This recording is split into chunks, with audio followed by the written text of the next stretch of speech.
Sejak lebih dari sepekan terakhir, angka terkonfirmasi COVID-19 klaster sekolah di Provinsi Lampung terus meningkat. Hingga Senin siang, angkanya mencapai 50 orang guru dan murid sekolah menengah atas dan sederajat yang sudah terkonfirmasi.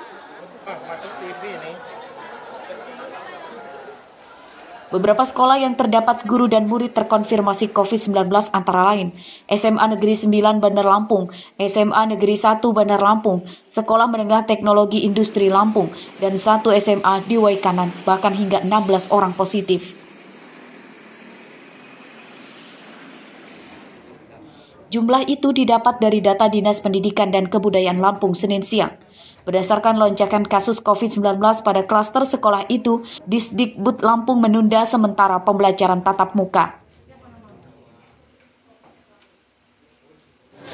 Kalau tidak salah dari SMA 9, kemudian SMA 1, kemudian beberapa SMA lainnya tidak lebih dari 50 orang.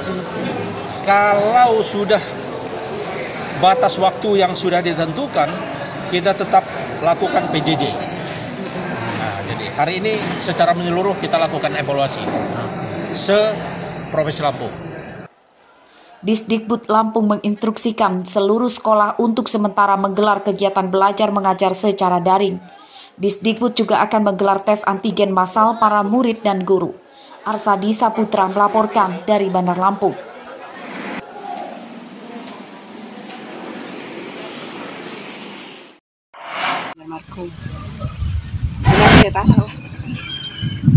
Salah satu daerah yang sudah menggelar pembelajaran tatap muka penuh di Lampung, yakni di Kabupaten Tulang Bawang. Meski ada peningkatan kasus COVID-19 selama sepekan terakhir, namun PTM penuh tetap digelar. Di antaranya seperti terpantau di SMK Kesehatan Mitra Bangsa dan SMK Negeri Banjarmargo Tulang Bawang. Senin pagi, kegiatan belajar mengajar berlangsung seperti biasanya. Guru dan murid tidak menginginkan digelarnya belajar daring sebab lebih susah difahami. Mungkin untuk sekarang ini kita masih melakukan PTM dengan prokes ya, Pak.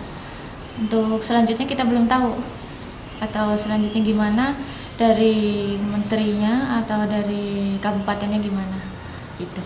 Lebih mudah PTM atau daring sih? Sebenarnya lebih mudah PTM karena kita kan lebih langsung tatap muka ya ke siswa, jadi lebih efektif gitu loh. Dek, terkait masalah kegiatan belajar mengajar ini, lebih baik PTM atau daring? Kalau saya sendiri lebih baik PTM karena di pelajaran tatap muka ini kita dapat memahami pelajaran yang lebih luas karena dari guru sendiri bisa menjelaskan. Kalau daring kan apalagi kita udah kelas 12, mungkin banyak materi yang harus disampaikan buat ujian, ada ujian praktek, ntar juga mau jadi kalau saya sendiri lebih baik untuk PTM. Pembelajaran tatap muka menerapkan protokol kesehatan ketat. Seluruh guru dan murid setiap pagi dites suhu badan saat akan masuk kelas. Nah, kebijakan ini kami ambil tentu saja dengan memperhatikan protokol kesehatan. Setiap pagi anak-anak juga masih cek suhu dan cuci tangan, juga memakai masker, itu selalu kami terapkan. Apabila nanti ada salah satu guru ataupun murid yang terpapar, secara otomatis kami akan melaksanakan kegiatan belajar secara daring. Data Dinas Kesehatan Lampung Senin siang, pasien COVID-19 bertambah 170 orang.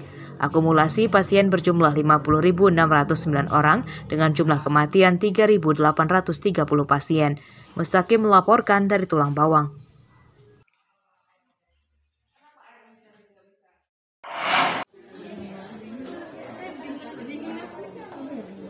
Seluruh pegawai di Pemkot Bandar Lampung Senin pagi dites swab antigen yang digelar oleh Dinas Kesehatan.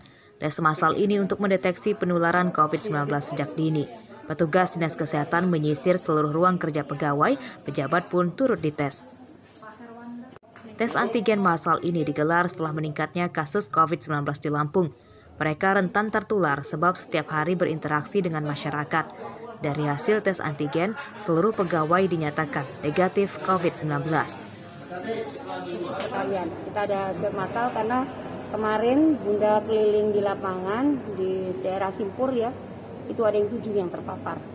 Dari lantai atas di food court-nya ada 4, lantai bawahnya 1, depan lagi tekstilnya ada 1, jadi 7 Pak. Nah ini tidak lain kita antisipasi supaya lonjakan dari COVID-19 harus kita tekan sama-sama. Dan Bunda juga imbau masyarakat Kota Bandar Lampung jangan remehkan Omikron B11529. Tes antigen massal ini disambut baik peserta untuk mengetahui apakah dirinya sehat atau terpapar.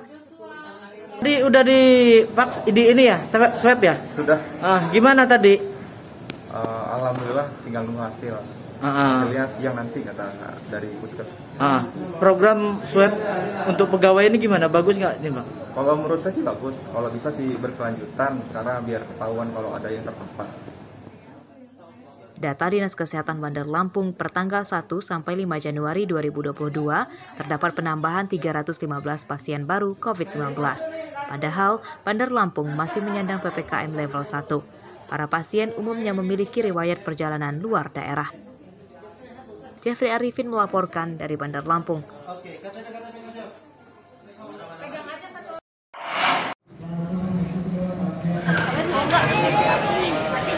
1.631 warga miskin di Provinsi Lampung yang terdaftar dalam Keluarga Penerima Manfaat 2021 gagal menerima bantuan pangan non-tunai atau BPNT. 2.250 warga gagal menerima bantuan sosial sembako.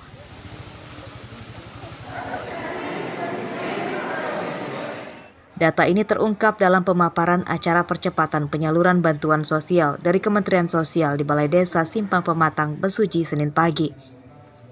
Bantuan sosial 2021 di Lampung baru tersalurkan 80%. Belum tuntasnya penyaluran bantuan sosial 2021 tersebut karena terdapat berbagai kendala. Di antaranya, warga penerima pindah alamat, meninggal dunia hingga data ganda yang mengakibatkan saldo kartu BPNT Rp0.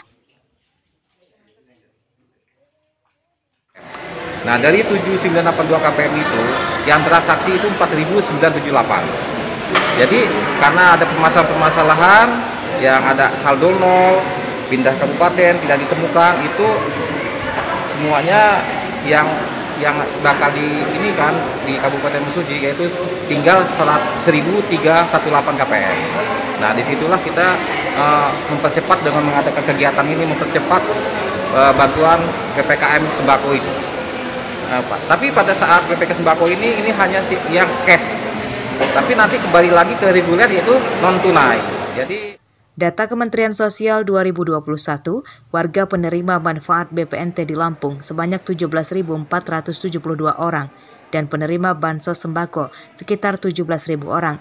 Bansos BPNT dan sembako 2021 yang belum tersalurkan maka akan dicoret atau dianggap hilang, diganti dengan bansos dari data 2022.